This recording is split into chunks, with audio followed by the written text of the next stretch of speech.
this perfect love.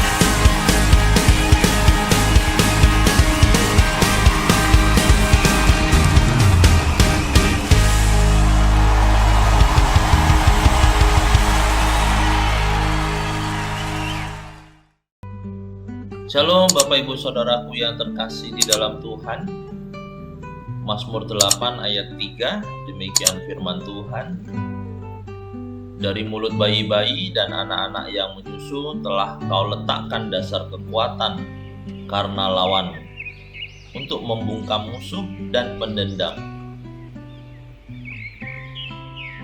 Bapak Ibu Saudaraku yang terkasih, Allah telah memperlengkapi kita dengan segala yang kita butuhkan, agar kita hidup selalu berkemenangan dalam setiap peperangan yang harus kita hadapi. Sejak kita dilahirkan, telah ada dasar kekuatan di dalam kita.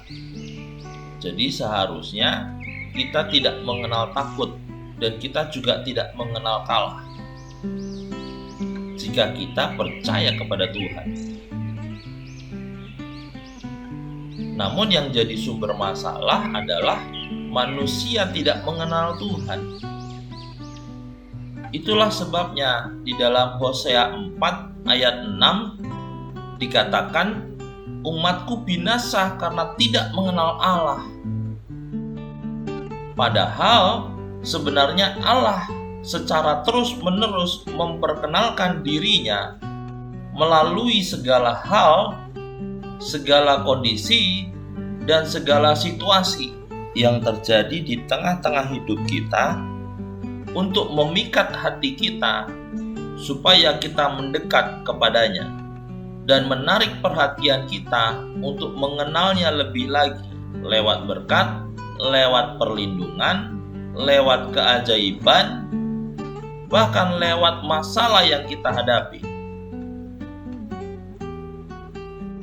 Akan tetapi, dalam banyak hal, manusia lebih tertarik dan terpikat dengan apa yang dunia tawarkan.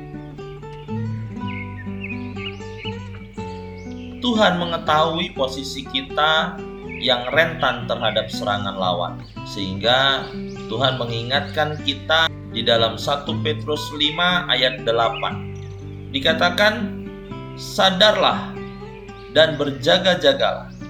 Lawanmu si iblis berjalan keliling sama seperti singa yang mengaum-ngaum dan mencari orang yang dapat ditelannya. Manusia memang ada dalam kondisi yang lemah karena adanya dosa yang memisahkan manusia dari Allah. Manusia yang tadinya diciptakan untuk berkuasa malah menjadi bahan permainan iblis dan menjadi tidak mampu menguasai kehendak dagingnya, hanya oleh karena terpikat oleh dunia dan ikatan dari si iblis. Tuhan juga memberikan peringatannya kepada kita di dalam Matius 10 ayat 16. Dikatakan, lihat, aku mengutus kamu seperti domba ke tengah-tengah serigala. Dan memang iblis menanti-nantikan kita dan hendak menghancurkan kita, seperti yang tertulis di dalam Yohanes 10 ayat 10. Dikatakan, pencuri datang hanya untuk mencuri dan membunuh dan membinasakan. Oleh sebab itu, kita perlu mengaktifkan dasar kekuatan yang sudah kita miliki itu agar dapat berfungsi. Di dalam Matius 21 ayat 16, Yesus berkata, dari mulut bayi-bayi dan anak-anak yang menyusu, engkau telah menyediakan puji-pujian.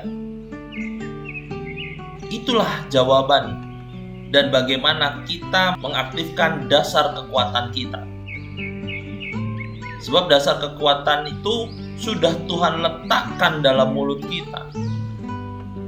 Lalu mengapa kita tidak menggunakannya untuk mengalahkan setiap tipu muslihat iblis dengan kuasa yang sudah Tuhan berikan dan ada di dalam mulut kita? Malah dengan bodohnya kita lebih banyak memperkatakan hal-hal yang malah melemahkan diri kita sendiri. Dengan memperkatakan semua yang negatif, baik tentang diri kita sendiri maupun tentang masalah yang sedang kita hadapi.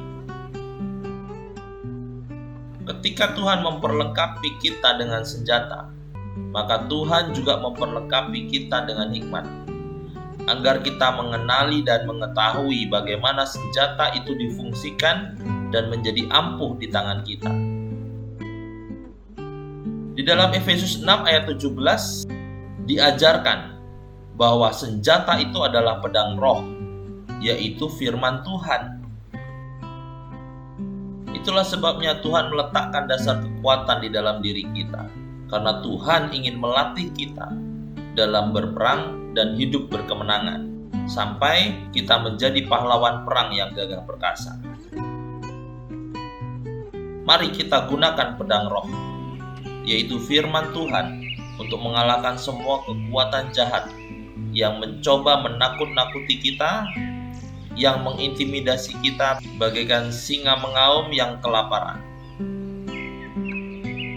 Jadi saudara-saudaraku yang terkasih, jangan berpikir tentang kehidupan yang mudah dan nyaman, karena sejak dari awal kejadian, iblis telah hadir, dan iblis menjadi gambaran dari kejahatan dan musuh dari manusia. Mari kita bungkam kekuatan musuh dengan memperkatakan firman Tuhan. Sebab firman Tuhan akan memberi kita kemenangan besar. Dan firman Tuhan juga menjadi perlindungan yang aman di setiap langkah kehidupan kita. Tuhan Yesus memberkati.